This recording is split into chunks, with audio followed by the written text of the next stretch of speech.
ಕರಾವಳಿ ಮಲೆನಾಡಿನಲ್ಲಿ ಜರುಗ್ತಾ ಇದೆ ಮಹಾಮಳೆ. ಶಿವಮೊಗ್ಗ, ಸಾಗರ, ತೀರ್ಥಹಳ್ಳಿಯಲ್ಲಿ ವರುಣಾರ್ಭಟ ಜೋರಾಗಿದೆ.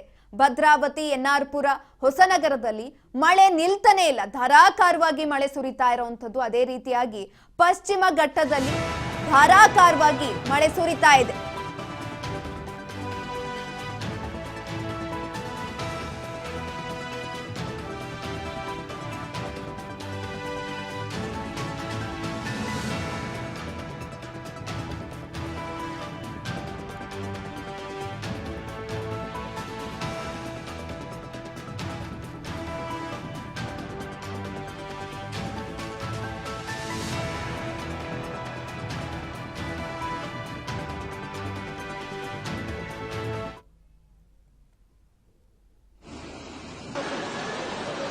ಒಟ್ಟಾರೆಯಾಗಿ ಎಲ್ಲಾ ಕಡೆ ಮಳೆಯ ಆರ್ಭಟ ಜೋರಾಗಿರುವಂಥದ್ದು. ಅದೇ ರೀತಿಯಾಗಿ ಶಿವಮೊಗ್ಗದ ತೀರ್ಥಹಳ್ಳಿಯಲ್ಲಿ ಮಳೆಯಿಂದಾಗಿ ತುಂಗಭದ್ರಾ ಡ್ಯಾಂ ಭರ್ತಿಯಾಗಿದೆ.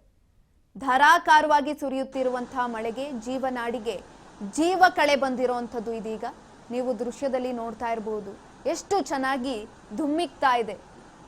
ಒಳಹರಿವು ಹೆಚ್ಚಾಗಿದೆ. ಒಟ್ಟಾರೆಯಾಗಿ ಅಲ್ಲಿನ ರೈತರಿಗೆ ಒಂದು ರೀತಿಯಾದಂಥ ಸಂತೋಷ ಅಂತ ಹೇಳ್ಬೋದು. ಯಾಕಂತ ಅಂದರೆ ಯಾವುದೇ ರೀತಿಯಾದಂಥ ನೀರಿಗೆ ತೊಂದರೆ ಇರೋದಿಲ್ಲ. ವ್ಯವಸಾಯನ ತುಂಬ ಅಚ್ಚುಕಟ್ಟಾಗಿ ಮಾಡ್ಕೊಂಡು ಹೋಗ್ಬೋದು. ಈ ರೀತಿಯಾದಂಥ ಆಲೋಚನೆಗಳನ್ನು ಕೂಡ ಮಾಡ್ತಾ ಇರ್ತಾರೆ. ಆದರೆ ಕೆಲವೊಂದಷ್ಟು ಕಡೆ ಮಳೆಯಿಂದಾಗಿ ಅವಾಂತರಗಳು ಸೃಷ್ಟಿಯಾಗಿರುತ್ತೆ, ಸಾವು ನೋವು ಆಗುತ್ತೆ.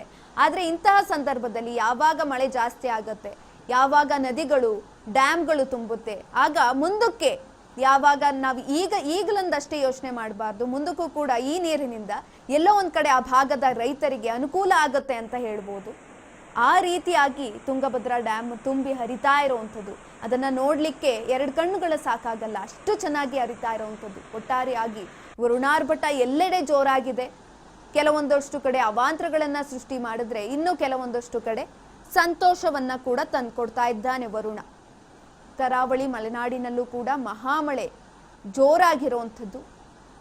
ತುಂಗಭದ್ರಾ ನದಿ ಇದೀಗ ಡ್ಯಾಮ್ ತುಂಬಿ ಹರಿತಾ ಇದೆ.